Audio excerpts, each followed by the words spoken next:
The whole town told her not to come back, not to that house, not in her condition. But 8 months pregnant and out of options, Emily Parker drove through the snow to her late mother's cabin, hoping to start over. When her loyal German shepherd began barking at the floorboards, she uncovered something her mother had hidden for decades. What she found inside would rewrite everything she thought she knew about her family and herself. Before we begin, tell us where you're watching from, your city, your state, or your country. It's always heartwarming to see how far these stories travel. Snow fell in slow, heavy sheets across the mountains of Asheville, North Carolina, coating every pine branch and winding road in a quiet white stillness. The world seemed paused, hushed and cold, when Emily Parker's rusty blue pickup truck crawled its way up the narrow path toward the cabin she had sworn never to see again. Emily was 30 years old, her dark auburn hair tied loosely beneath a wool hat, her skin pale from long weeks of winter fatigue. Her belly full and round beneath her thick coat rose and fell with each anxious breath, 8 months pregnant and alone. Her eyes, a stormy gray, carried both exhaustion and quiet determination. They were the eyes of someone who had lost more than she could bear, but had learned painfully to keep moving. Her hands, though small and delicate, gripped the steering wheel with the kind of strength only born from heartbreak. Ranger sat beside her in the passenger seat, his golden brown coat dusted with flakes of snow. At 7 years old, the German shepherd was still powerful and alert, his amber eyes sharp and intelligent. He had once belonged to her late mother, and since the funeral he had refused to leave Emily's side. There was something almost human in the way he looked at her, as if he understood the weight she carried, both in her heart and beneath her ribs. The cabin appeared at last through the snow, a lonely silhouette against the dark woods. It was small and old-fashioned, built from pine logs weathered to a soft gray. The porch sagged slightly and the shutters hung crooked, but the sight of it still tugged something deep within her, a mixture of pain and memory. She stepped out, and the crunch of snow under her boots echoed in the silence.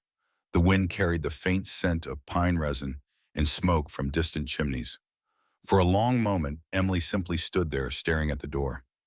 It had been 3 years since her mother, Margaret Parker, passed away from heart failure. 3 years since Emily had left Asheville after her marriage fell apart. Her husband, David, a charming man with easy smiles and a salesman's voice, had vanished when the pregnancy test turned positive. He couldn't handle responsibility. She had seen it in his restless eyes even before he left. That betrayal had hardened something inside her. But now, with nowhere else to go and a child on the way, she had returned to the only home that had ever held her name. She unlocked the door. The hinges groaned a low, weary sound like an old woman sighing. Inside, the air was cold and stale, thick with the scent of dust and cedar. But everything was as she remembered: the floral curtains her mother had sewn by hand, the rocking chair by the fireplace, and the photograph of them on the mantel, Margaret's arm around her, both smiling beneath the summer sun. Time, it seemed, had stopped here. Ranger trotted in, nose to the ground, his tail sweeping cautiously. He circled the living room, sniffing corners, pausing now and then to glance back at her, as if for permission. Emily ran her gloved hand across the kitchen counter, feeling the grit of time beneath her fingers. "We're home, Ranger," she whispered. Her voice cracked. She wasn't sure if she believed it. For years, she had blamed her mother for keeping secrets about her father, about the house, about their past. Margaret had been a quiet woman, strong but distant. Her brown hair had turned silver early, and she carried herself with the steady grace of someone who'd learned to survive alone. "The past doesn't need to be opened," she'd once told Emily. "Some memories are meant to rest." Emily hadn't understood then, and perhaps she still didn't. Ranger's low bark pulled her from her thoughts. He stood near the fireplace, pawing at the edge of an old rug. "What is it, boy?" she asked, walking closer. The dog barked again, shorter, sharper this time, his tail stiff. Emily knelt, wincing as her back tightened, and pulled the rug aside. Beneath it, the wooden floorboards looked different, lighter in color, newer, as if they'd been replaced. Her pulse quickened. The air in the room felt heavier, pressing against her ribs. She ran her fingers along the seams of the boards and found the edges sealed with small nails. Someone had closed this on purpose. "Mom," she murmured under her breath, her voice trembling. She fetched a screwdriver from the old tool drawer near the kitchen sink. The metal was cold against her fingers. As she pried the nails free, the wood creaked softly, the sound echoing through the quiet house like a sigh. Ranger stayed beside her, ears pinned forward, eyes fixed on the floor. Finally, the board lifted. Beneath it was a small wooden compartment, a hidden space no larger than a bread box lined with dust and faint traces of cedar. Emily hesitated, her breath visible in the cold air. The part of her that had come here only to survive suddenly felt as if it had been led to something far older, far heavier. She reached down and pulled out a small tin box, its corners rusted and the initials MP, faintly scratched into the lid. For a moment she couldn't breathe. Her mother's initials. Her throat tightened. She brushed the dust away with trembling hands, and as she did, she caught a faint whiff of lavender, the same scent her mother had always worn. "You left me something, didn't you?" she whispered, almost afraid of the answer. Ranger whimpered softly, resting his head on her knee. The snow outside thickened soft and endless. Inside, by the flickering light of the old oil lamp, Emily sat on the floor with the tin box in her lap, the past pressing in around her. For the first time since her mother's death, she didn't feel angry, only afraid of what she might finally learn. The tin box was colder than the air around it, the metal biting gently against Emily's fingertips as she carried it to the old table near the fireplace. The storm outside had grown heavier, snow pressing against the windows, the wind howling through the eaves like a voice that didn't want her there. The fire crackled softly, painting orange light across her face. For the first time in years, Emily felt both the warmth of home and the ache of everything she had lost. When Ranger lay beside her chair, his head resting on his paws, his dark eyes following her every move. He looked older that night, perhaps because the firelight made the white fur on his muzzle shine brighter. He gave a low whine when she hesitated to open the box, as if urging her forward. With a deep breath, she unlatched it. The hinges creaked like an old sigh, releasing a faint scent of lavender and metal. Inside, neatly stacked and wrapped with faded ribbon, were a bundle of papers, photographs, and a letter in her mother's familiar handwriting.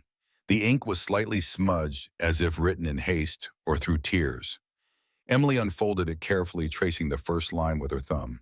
"My dearest Emily, if you are reading this, it means my heart is stopped, but yours still beats strong. I know you've been angry with me for keeping things from you, especially about your father. But my sweet girl, he didn't abandon us. He left to protect us." Her breath caught in her throat. She could almost hear her mother's calm, deliberate voice, the same tone she used when reading bedtime stories. He was a builder, a quiet man who loved the smell of sawdust and morning coffee. But after the accident at the factory, he couldn't forgive himself. "He signed over everything we had so that you and I could stay in this house. I told you he left, but the truth is he stayed as long as he could. He died here in this town trying to make things right." Emily covered her mouth, trembling. Her father had died in Asheville. Her mother had never told her. The letter continued, "I wanted to spare you the pain, to let you grow up believing in hope instead of guilt. But now that I'm gone, you need the truth. Everything we have, the land, the savings, the home, was built by his hands. Keep it, Emily. It's your inheritance, not of money, but of love and sacrifice. Remember, not every ending is a loss." By the time she finished reading, tears blurred the ink. Ranger lifted his head and pressed his nose to her knee, soft and steady, as if reminding her she wasn't alone. Emily stroked his ears, whispering, "She kept this from me all these years." The fire hissed, and the clock on the mantel ticked loudly in the silence. She reached back into the box and found an envelope marked "Bank of Asheville," yellowed with age. Inside were documents, deeds, savings, certificates, old receipts, and tucked between them, a silver ring engraved with the letters E and P. Her heart squeezed. "Emily and Peter," she whispered. Her parents' initials. The ring was worn smooth, a lifetime of love polished into its metal. Ranger wagged his tail faintly as she held it to the light. "I guess she wanted me to find this," Emily said. Her voice was steadier now, though her eyes were red. She slipped the ring into a thin silver chain and hung it around her neck, feeling the cold metal rest over her chest. It felt right there near her heart. As she sorted through the papers, one photograph caught her eye. It showed her mother and a man she barely recognized, tall, broad-shouldered, with dark curls and kind eyes. He wore work clothes, his arms dusted with sawdust, his smile humble and gentle. In the background stood the cabin, new and unweathered. He looked proud, hopeful. Her father. A sound startled her, knocking soft but distinct against the front door. She froze, listening. The storm muffled everything, but the knock came again, firmer this time. Ranger lifted his head and growled low, a deep warning rumble. Emily wiped her tears quickly and stood one hand instinctively over her belly. When she opened the door, a gust of wind swept in, scattering snowflakes across the floor. On the porch stood an elderly woman, bundled in a thick coat and scarf, her cheeks red from the cold. Her eyes were sharp and kind beneath her gray curls. "You must be Emily," she said, her voice warm but trembling slightly. "I'm Martha Lane. I live down the hill. Your mother and I were friends for over 30 years. Emily blinked in surprise. "Mrs. Lane, I remember you," the woman smiled faintly. "I thought I saw smoke from your chimney. Haven't seen that in years." She stepped inside when Emily motioned her in. "Your mother was a good woman. She used to bake pies for the whole road when you were little." Martha looked around the room, her eyes softening with nostalgia. She loved this place more than anything. They sat by the fire. Martha's hands, gnarled and thin, rested on her knees. "When she got sick, she told me there was something she hadn't told you. Something important. She wanted you to come back when you were ready." Emily looked down at the box on the table. "I found it." Martha nodded slowly. Then she kept her promise. She sighed, glancing toward the window, where snow continued to fall. "This house holds more love than sorrow, dear. Don't let the cold fool you." Emily smiled weakly. "I'll try." Later that night, after Martha left, Emily placed the box carefully back into the floor compartment and replaced the rug. The wind outside had softened and the fire burned low. Ranger settled beside her on the couch, his head on her lap, eyes half closed. Emily touched the ring around her neck and whispered, "Thank you, Mom. I'll take care of it now." And as she closed her eyes, she thought she heard her mother's voice in the crackle of the flames. Gentle, proud, and at peace. Morning crept slowly through the windows, painting the wooden walls in a pale golden hue. The storm had passed, leaving a fragile silence over Asheville's forested hills. The snow was still deep, glittering faintly under the timid sun. Emily woke to the sound of Ranger scratching lightly at the back door, eager to go outside. She eased herself up, her back stiff and heavy from pregnancy, and shuffled toward the door, pulling a shawl tight around her shoulders. When she opened it, the cold bit into her skin, sharp and clean. Ranger bounded out into the yard, his paws sinking into the snow, his tail cutting neat arcs through the air. For a brief second, Emily smiled. Even in the dead of winter, life found a way to move. As she sipped a cup of weak coffee, she noticed a figure trudging up the narrow path toward the cabin. The shape was small and bundled in thick layers of wool and a faded brown coat. It was Martha Lane, the elderly woman who had visited the night before. Now in daylight, Emily could see her more clearly. Her face was round but wrinkled with deep, expressive lines. Her hair, a cloud of silver, pinned neatly beneath a knitted hat. Her hands were worn, the kind of hands that had tended gardens and grandchildren. She moved slowly but deliberately, a sturdy figure against the snow.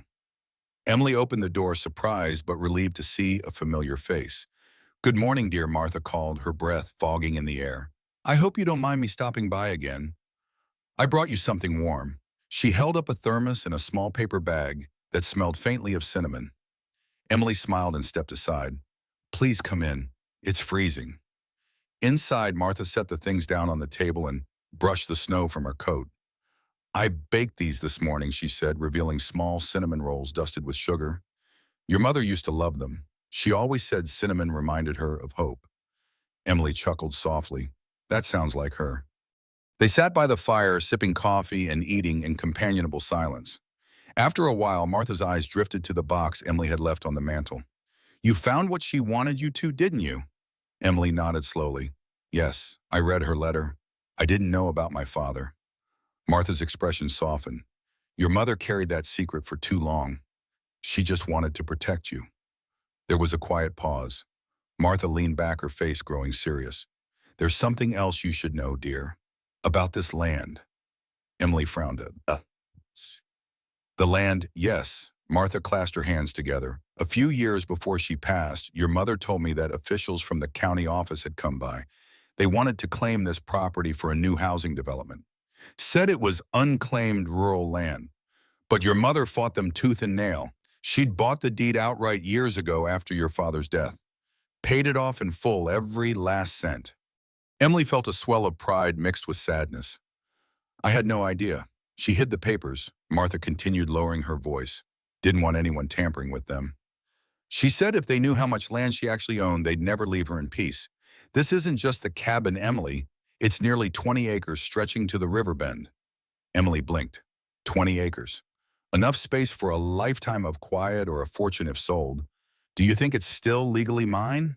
Martha smiled knowingly. It's all yours, dear. She made sure of that. You could sell it if you wanted to start somewhere new. But if you ask me, she looked around the room, eyes glistening. Your mother wanted this to be your beginning, not your ending. Emily swallowed the lump in her throat.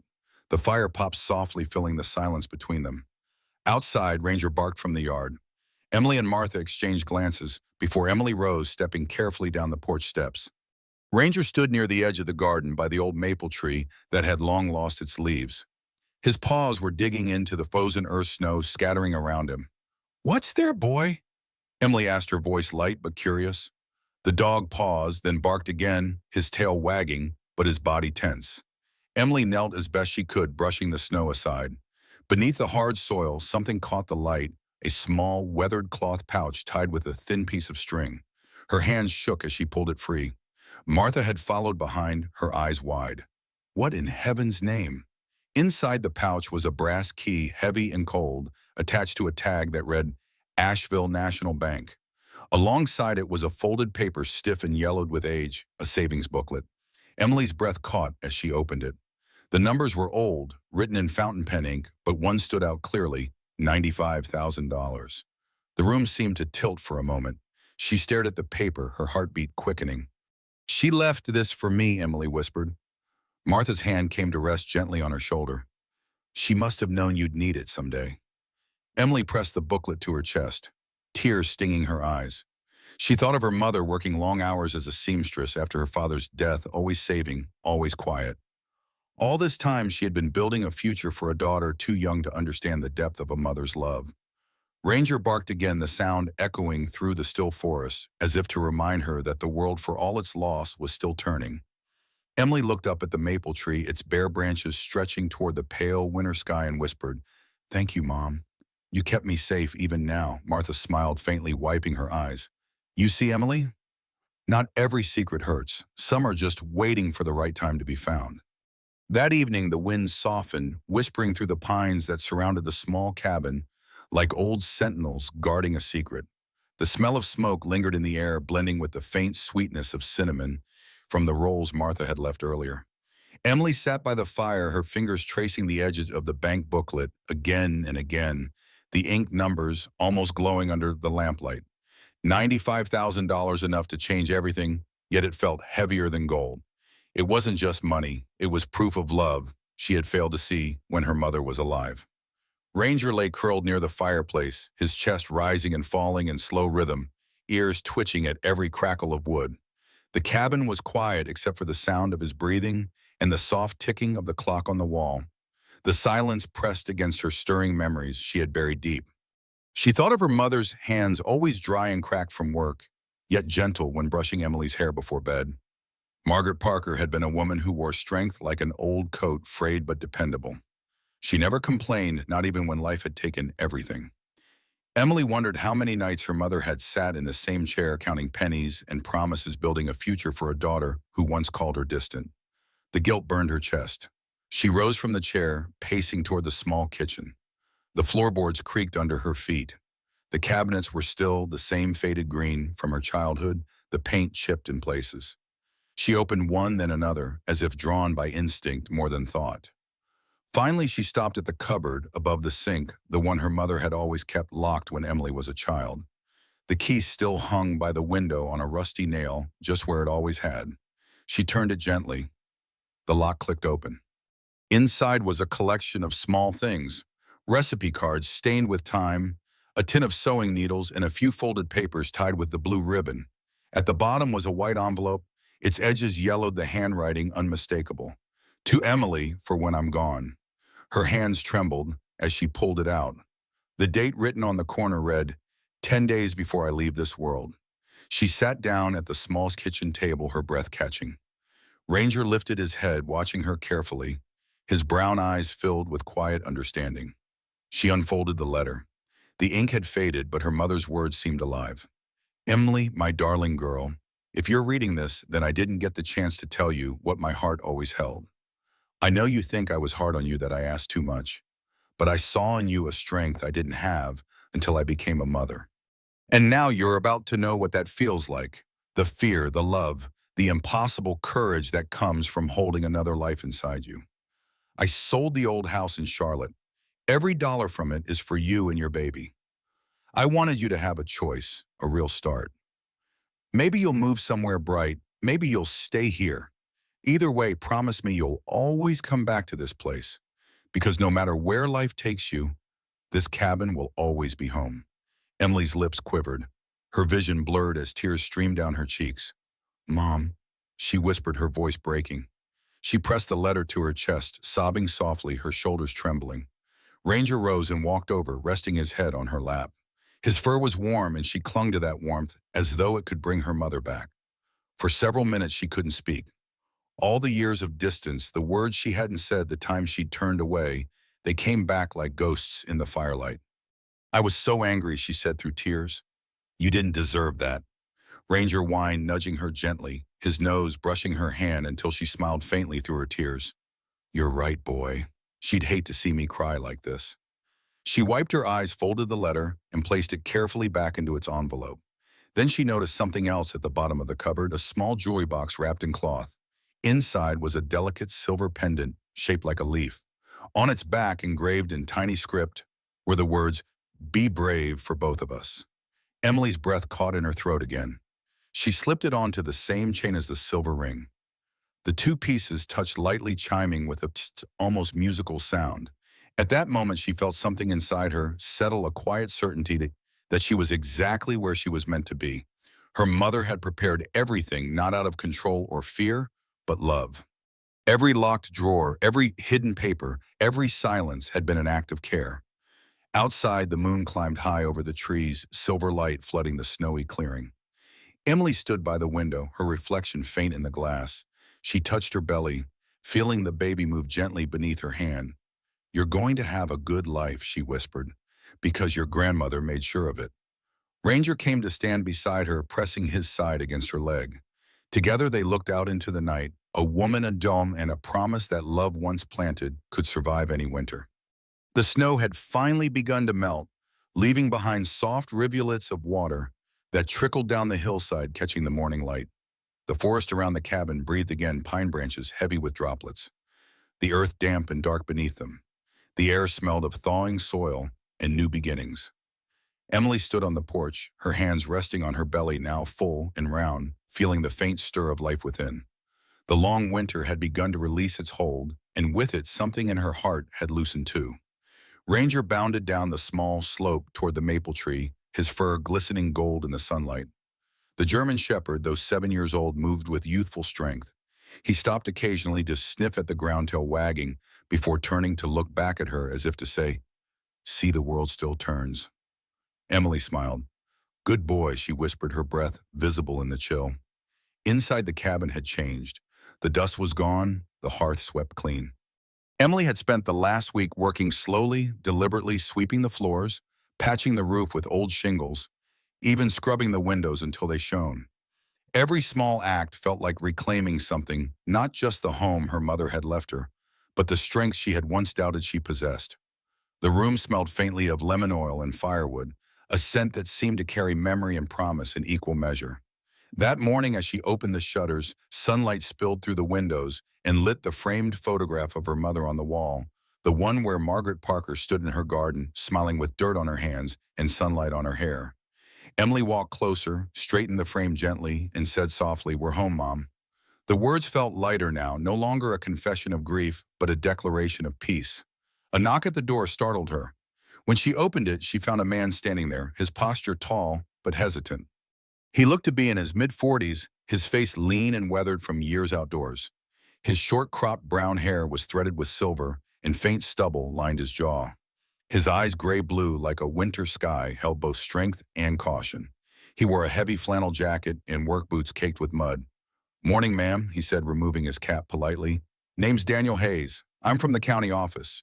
Just making rounds to check on some of the older properties out this way." "Hope I'm not intruding." Emily's first instinct was suspicion, but his tone was gentle, respectful. "No, it's all right," she replied. "This place belonged to my mother, Margaret Parker." Daniel nodded slowly, his expression softening. "I remember her.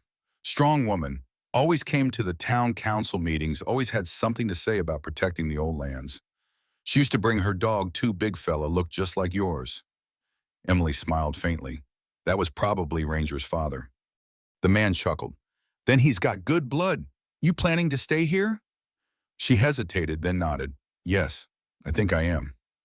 My mother left the deed and, well, a reason to."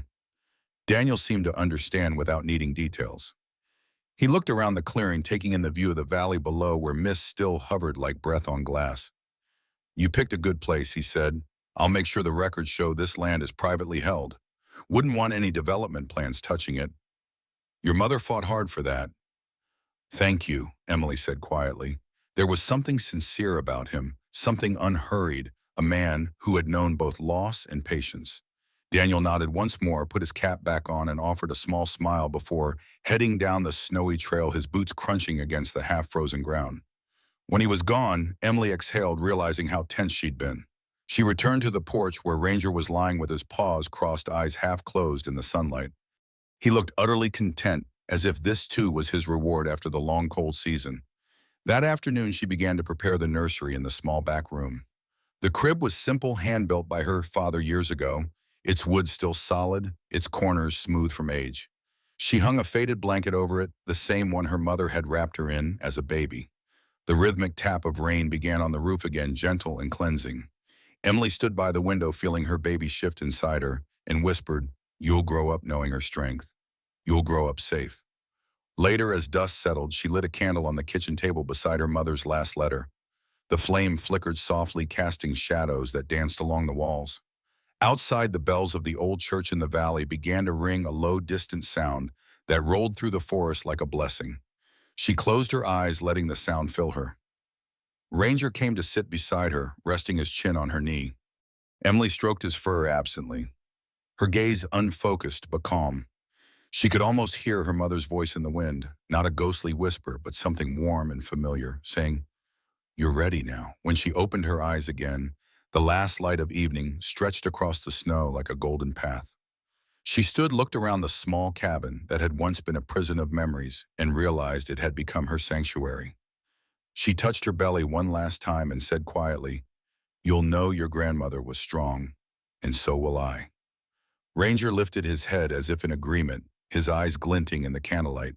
Outside, the church bells faded into silence, leaving only the crackle of fire and the soft rhythm of two hearts. One woman, one unborn child beating toward a new beginning. Sometimes God hides his greatest miracles in the smallest acts of love. For Emily, it wasn't a burst of light or a divine voice from the clouds. It was a letter tucked inside a kitchen drawer, a mother's tired handwriting, a loyal dog who refused to leave her side, and the quiet courage to stay when everything told her to run. That's how God often works, not through thunder, but through whispers, not through grand gestures, but through ordinary days that lead us home. Every sunrise over the cabin, every flicker of firelight was his way of saying, "You are not forgotten. You were never alone." And perhaps that's the truest miracle of all, that even in silence, his love keeps working, shaping and healing us in ways we can't yet see. So as Emily began her new life, she realized that what her mother left wasn't just money or land, it was faith. Faith that life begins again even after loss. Faith that love never really leaves. And faith that if we keep walking through the cold, there will always be light waiting at the end. If this story touched your heart, share it with someone who might need a little reminder that miracles still happen, not just in the Bible, but in kitchens, quiet prayers, and homes filled with hope. Leave a comment below about what home means to you, and don't forget to subscribe for more stories of faith, kindness, and second chances. May God bless you, protect your family, and fill your days with his gentle miracles, just as he did for Emily.